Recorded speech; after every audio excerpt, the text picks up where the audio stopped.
Hola a todos. Bueno, esta vez me voy a dar una vuelta por Girona. Quiero visitar la catedral.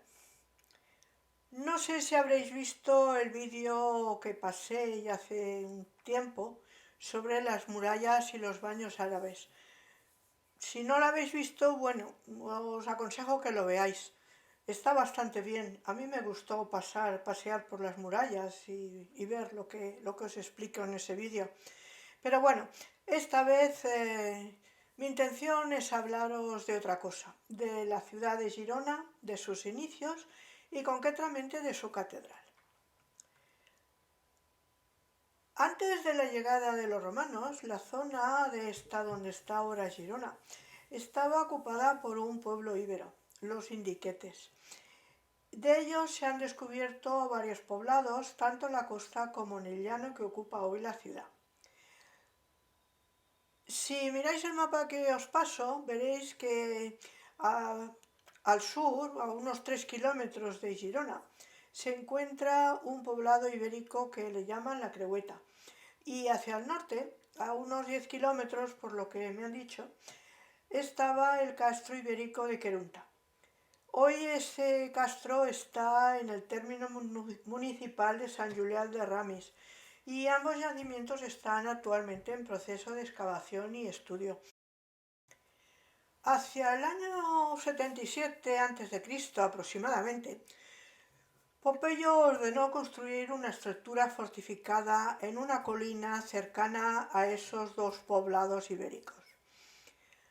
Esa fortificación fue el origen de la actual Girona y los romanos la llamaron Gerunda,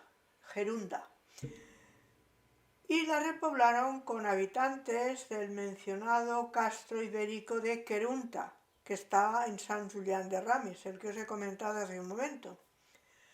En esa ciudad, pues el fórum estaba ubicado en la que es la actual plaza de la catedral. Y bueno, si tenemos en cuenta la estructura de una ciudad romana, junto al fórum estaría el templo de la localidad, así que muy probablemente ese templo estaría en el lugar donde hoy está la actual catedral. Con la llegada del cristianismo, muchos de esos templos romanos fueron evolucionando y se convirtieron en centros de culto cristiano. Concretamente, hay documentado que donde hoy se asienta la catedral existía en el siglo VI una primitiva iglesia románica dedicada a Santa María, y junto a ella había un pequeño templo dedicado al mártir San Feliu. De esa primitiva iglesia románica no queda ninguna constancia, no queda nada. Tan solo se conoce su existencia por los documentos que han llegado hasta nosotros de la época, pero no hay nada de esa iglesia.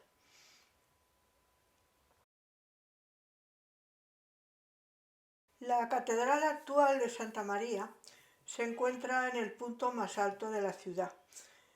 Como podéis ver, o sea, hay unas escaleras tremendas para subir, pero bueno, se suben. Aunque hay una, digamos, por un lateral se puede subir sin tantos escalones, pero también hace subida, ¿eh? Eso no os lo podéis evitar.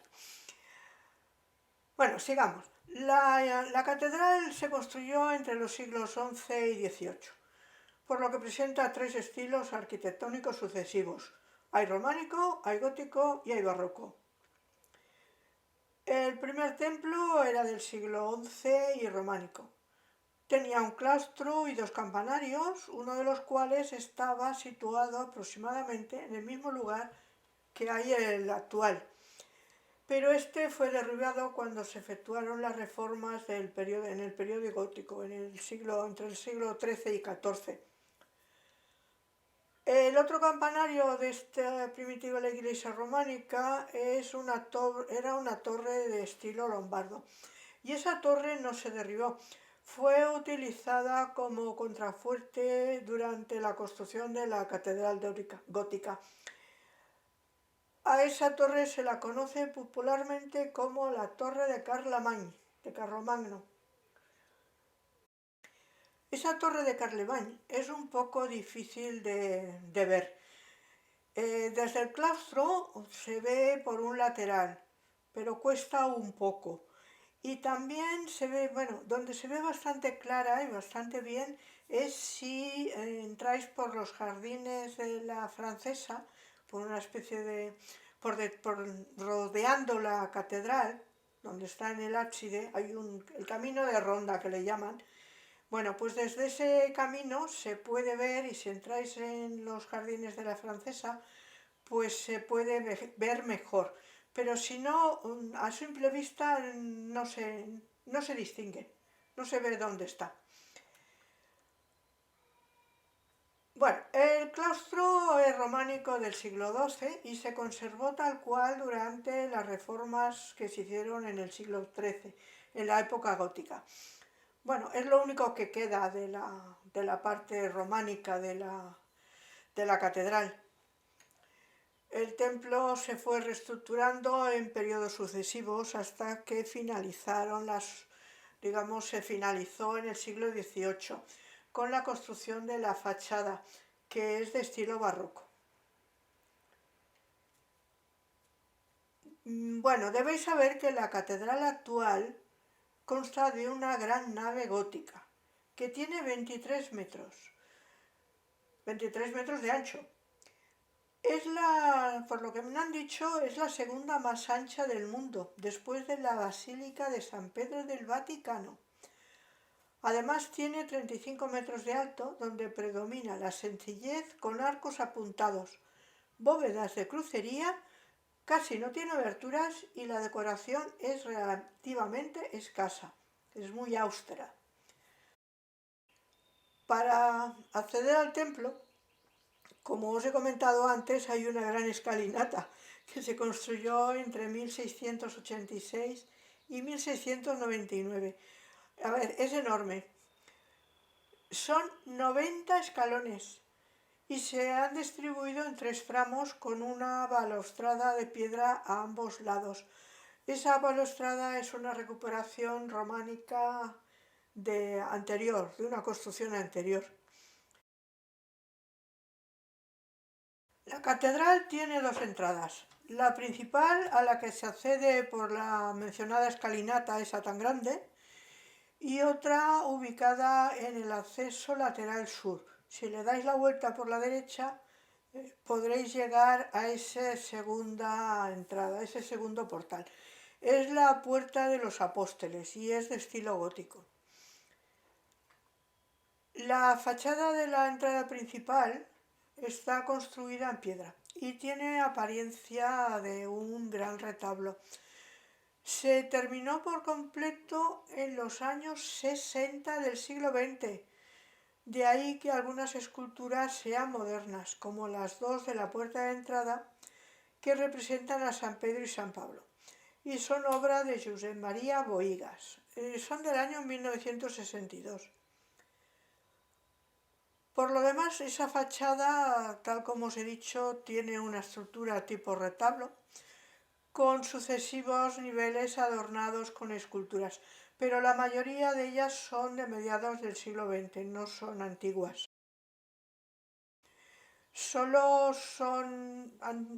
Tienen más años la imagen de la fe que está en el tercer nivel en el centro y las 2 que flanquean el rosetón en la parte de arriba.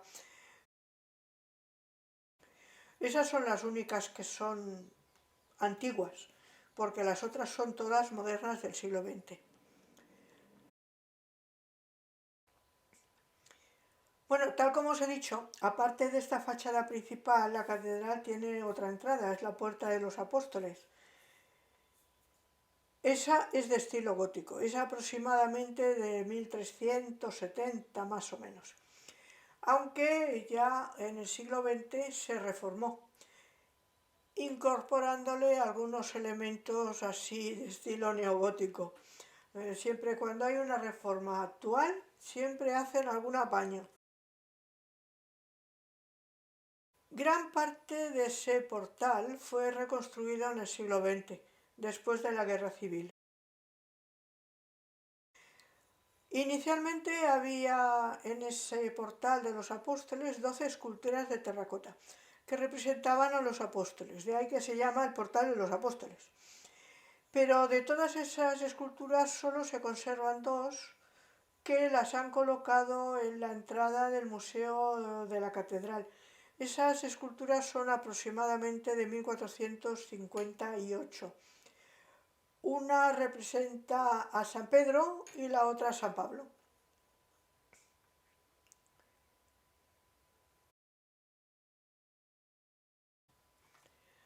Bueno, sigamos. A ver, la planta del templo actual tiene una sola nave, como os he dicho, aunque en el siglo XIV se había previsto que tuviera tres, querían hacer tres.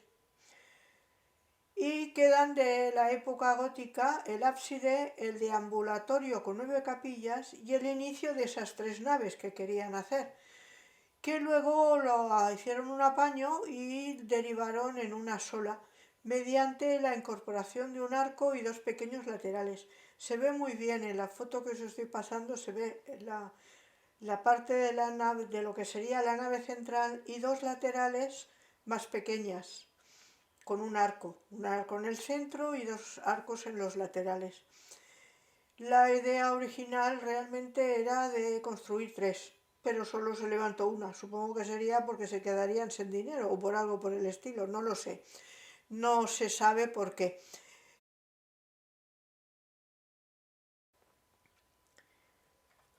Por lo demás, el resto de la planta está dividido en cuatro tramos, todos cubiertos por una bóveda de crucería que se apoya en haces de columnas que se adosan en los muros. Y en los laterales están las capillas entre los contrafuertes. Esto es típico de aquí de Cataluña. El altar mayor es un bloque de mármol blanco, muy grande, y ese era en realidad el altar de la catedral románica del siglo XI, o sea que alguna cosa conservaron de lo antiguo. Situado sobre ese altar hay un baldaquino que es de estilo gótico y del siglo XIV. Es obra de Arnau Solé. Está muy trabajado, ¿eh?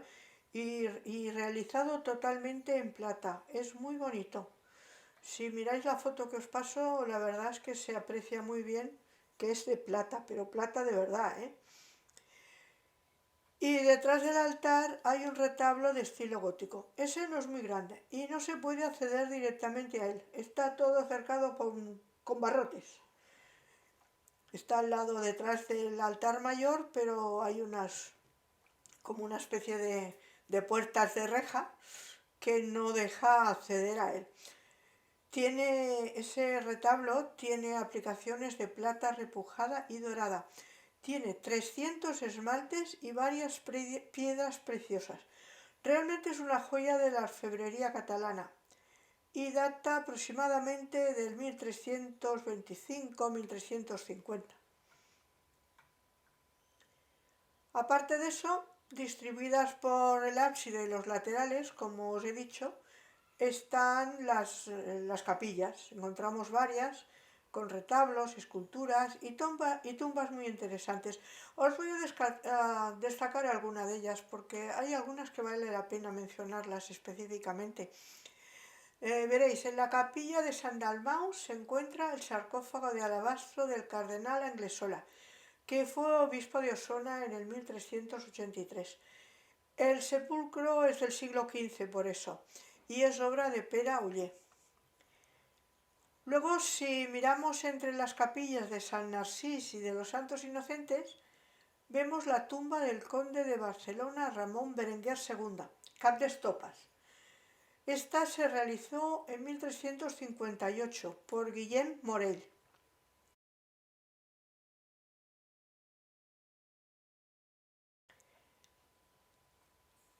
Otra de las capillas que me gustó y es interesante es la de los Dolores. Es de estilo barroco.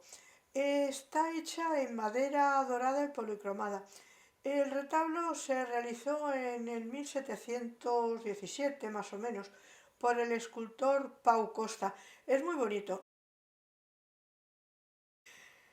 también encontramos en la capilla de San Bautista el sarcófago de Ermesenda de Cargasona, que es del siglo XI. Y desde luego no tiene nada que ver con el retablo barroco, porque es austera, pero 100%. Es minimalista, no puede ser, no puede tener menos decoración de la que tiene. Bueno, y aparte, en la antesala del Museo Catedralicio encontramos otra capilla que es bastante grande, no está entre los contrafuertes. Es la Mare de Déu de la Esperanza. Allí podemos observar un sepulcro renacentista en mármol hecho para el obispo Guillem Boil, de mediados del siglo XVI.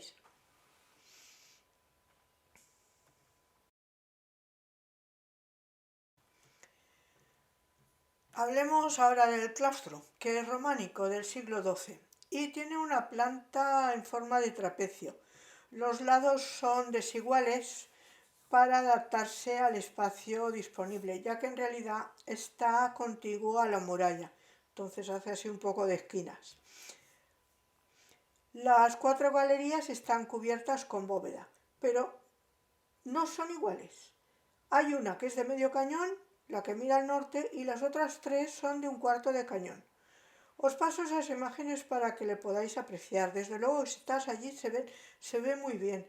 Una es completamente, se ve todo el cañón entero, la bóveda entera, y en la otra solo se ve la mitad de esa mitad. Es curioso, pero hay una que es entera y las otras 3 pues son partidas. Son más altas también, por eso. Los pilares y capiteles de este claustro son del románico tardío, con decoraciones zoomorfas, escenas del Antiguo Testamento y del Nuevo.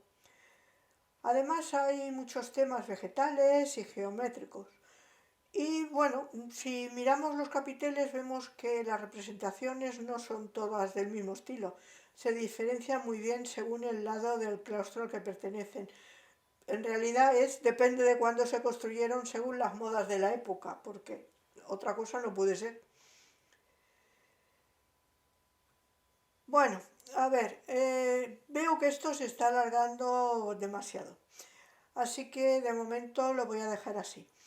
Indicaros que tengo previsto continuar en otro vídeo con la parte perteneciente al Museo Catedralicio, al de la Catedral, donde está el tapiz de la creación y el Beato de Girona. Además también está el retablo de Santa Elena, que es renacentista.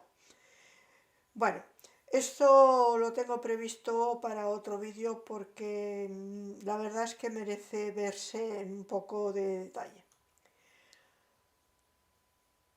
Bueno, solo me quedaría despedir. Espero que este vídeo os haya gustado y si es así, suscribiros al canal.